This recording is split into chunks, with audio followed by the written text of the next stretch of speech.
चलिए समझते हैं कि सी लैंग्वेज के अंदर किस प्रकार से एक इवन ऑड का प्रोग्राम बनाएंगे। देखिए इवन ऑड का प्रोग्राम कई तरीकों से बनाया जा सकता है। सी लैंग्वेज की अगर बात करें तो इवन ऑड के प्रोग्राम को बनाने के कई तरीके हो सकते हैं। ठीक है, एक तरीका हम लोग भी यूज़ करेंगे, देखेंगे कि क्या ये सही है, क्या ये गलत है, ये देखेंगे हम। तो यहाँ पर देख सकते हैं एक सिंपल सा प्रोग्राम हमने लिखा हुआ है। ठीक है, और यहाँ पर यूज़ करा है हमने। कई बार स्टूडेंट से गलती हो जाती है। टू से अगर डिवाइड करें, अब देखिए ये डिवाइड ऑपरेटर है, यहाँ पे देख सकते हैं ना, ये जो ऑपरेटर है ये डिवाइड ऑपरेटर लगा हुआ है। तो स्टूडेंट्स क्या करते हैं, यूज़र द्वारा नंबर, पहले तो वेरिएबल बना लिया, हेडर फाइल लिख ली, फिर मेन फंक्शन बनाया, फिर वेरिएबल का नाम लिखा हमने। ठीक है, और किस तरह का वेरिएबल है, इंटीजर को हमेशा इंट ही लिखा जाता है। मैं यहाँ कमेंट कर देता हूँ, ये कमेंट कहलाता है, इट मीन्स कि ये लाइन प्रिंटिंग में नहीं आती है। तो इंट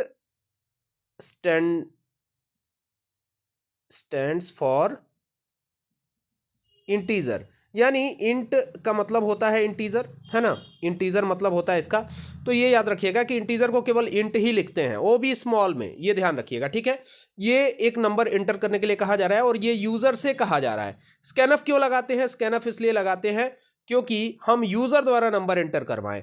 ये जो लिखा गया है सेम टू सेम ये तो प्रिंट हो जाएगा, प्रिंटफ में जो लिखा जाता है सेम टू सेम यही प्रिंट हो जाता है, लेकिन स्कैनफ यूजर द्वारा एंटर करवाने के लिए लिखा गया है। ठीक है, और यहाँ पे एड्रेस ऑफ सिंबल का मतलब ये है कि इसमें ये एड्रेस ऑफ सिंबल है। क्या है, एड्रेस ऑफ सिंबल। तो एड्रेस ऑफ सिंबल का मतलब है कि इसमें स्टोर हो जाएगी वैल्यू, जो ए में वैल्यू एंटर करी जाएगी आके यहाँ स्टोर हो जाएगी। और वो किस टाइप की है, इंटीजर टाइप की है। यही प्रूफ यहाँ पर %d दे रहा है, यानी कि इंटीजर का फॉर्मेट स्पेसिफायर होता है %d। यहां पर हम चाहते हैं ना कि ए को अगर 2 से डिवाइड करें और रिजल्ट 0 आ जाए, यहां पर हम ये चाहते हैं कि ए को 2 से डिवाइड करें और रिजल्ट 0 आ जाए, तो ऐसे में ये इवन है, और अगर इवन नहीं है तो फिर ऑड हो जाएगा, यानी एल्स में कंडीशन आ जाएगी ऑड की। ठीक है, तो यहाँ एल्स लगाया, ELSE एल्स लगाना है आपको, और एल्स लगा करके यहाँ पे कहना है ऑड। ठीक है, तो ये हो गया एल्स में प्रिंटफ लिखेंगे, फिर प्रिंटफ, ये हो गया प्रिंटफ, फिर ब्रैकेट को ओपन करेंगे और यहाँ दे देंगे %d।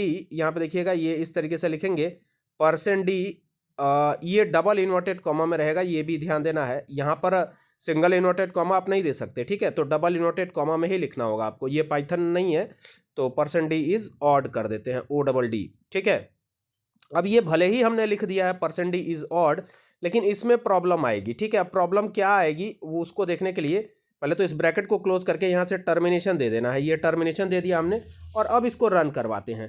तो रन करवाएंगे ना तो ये बिल्कुल प्रोग्राम ठीक चल गया हमारा, और अगर हम यहाँ 5 एंटर करते हैं तो ये ऑड दे रहा है, देख रहे हैं ये ऑड दे रहा है अभी। लेकिन थोड़ा सा पीछे आते हैं और एक बार फिर से इसको रन करते हैं। दोबारा रन किया तो यहाँ पे इसको अगर 2 एंटर करते हैं तो क्या दे रहा है, 2 में भी ऑड दे रहा है और 5 में भी ऑड दे रहा है। इट मीन्स कि कहीं ना कहीं रॉन्ग है, ये हमारा लॉजिक जो है कहीं ना कहीं रॉन्ग है।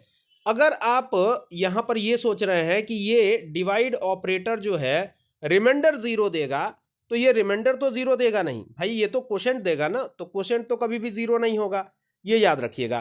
तो इसीलिए आपको हमेशा यहाँ पे मॉड्यूलस ऑपरेटर लगाना है। और अगर आप ये चाहते हैं कि यहाँ पर जो है इवन ऑड सही आ जाए, डिवाइड ऑपरेटर का यूज करके सही आ जाए, तो इसमें एक काम करिए, डिवाइड कर दीजिए और डिवाइड करके यहां पर कर दीजिए मल्टीप्लाई बाई 2।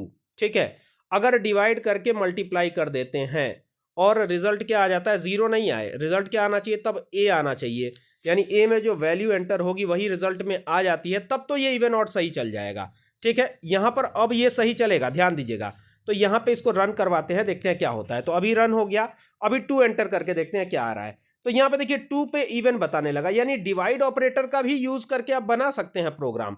यहां पे डिवाइड ही ऑपरेटर यूज किया है, मॉड्यूलस नहीं यूज किया। ठीक है, अलग अलग ऑपरेटर्स हैं। कौन कौन से ऑपरेटर्स हैं, देखिए हमने आपको जो यूज कराया है, यहां पर मैं जो है कमेंट कर रहा हूं, कमेंट करके आपको बताता हूं कि कौन कौन से ऑपरेटर्स को हमने यूज करा है। एक तो आपने यूज किया होगा ये % वाला, जिसको कहते हैं मॉड्यूलस ऑपरेटर। क्या बोलते हैं, मॉड्यूलस या रिमाइंडर ऑपरेटर, इसी को बोलते हैं। दूसरा जो यूज किया हमने ये डिवाइड ऑपरेटर। ठीक है, तो डिवाइड ऑपरेटर का भी यूज करके आप प्रोग्राम बना सकते हैं। अब एक बार फिर से इसको रन कराते हैं, तो ये रन करा लिया हमने, और रन कराने के बाद अगर मैं यहां पर 45 एंटर करता हूं, बड़ा नंबर, तो ये ऑड बता रहा है, यानी कि बिल्कुल सही बता रहा है। और कोई नंबर आप चाहे तो रन करा के देख सकते हैं, ये बिल्कुल अब परफेक्ट हो गया। ठीक है, अब ये लॉजिक क्या है और क्यों ये परफेक्ट बता रहा है, इसके पीछे का कारण ये है कि ए को 2 से, यानी ए में अगर मान लीजिए 5 आ गया तो 5 को 2 से डिवाइड कीजिए और फिर मल्टीप्लाई कर दीजिए 2 से, यानी कि रिटर्निंग में आपको ए में स्टोर की गई वैल्यू ही मिलेगी। तो ये वैल्यू ए के बराबर हो जाती है। ये इज इक्वल टू 2 बार लिखा गया। क्यों 2 बार लिखा गया? क्योंकि 2 बार लिखने का मतलब है कंपैरिजन। तो यहां पे एक कंपैरिजन करेगा कि लेफ्ट वाली वैल्यू राइट वाले वैल्यू के बराबर है कि नहीं है, और अगर दोनों बराबर हो जाती है इट मीन्स कि ए यहां पर है, तो अगर मल्टीप्लाई कर देंगे 2 से डिवाइड करके तो ये तो ए के बराबर ही आ जाएगा। तो ये दोनों वैल्यूज जब बराबर हो जाएंगी तो इट मीन्स कि ये इवन हो जाएगा। अगर रिजल्ट में वही नंबर आ जाता है तो इवन हो जाएगा, ठीक है, 2 से मल्टीप्लाई करने पे। और अगर नहीं आता है तो ऑड है, सिंपल सा लॉजिक है। आई होप कि आपको समझ में आ गया होगा कि ये क्या लॉजिक है, ठीक है। तो अगर आपको ये वीडियो पसंद आए तो इसको शेयर जरूर कीजिएगा और साथ ही साथ चैनल को सब्सक्राइब करना ना भूलिएगा जिसका नाम है computer and Excel solution. Thank you for watching this video.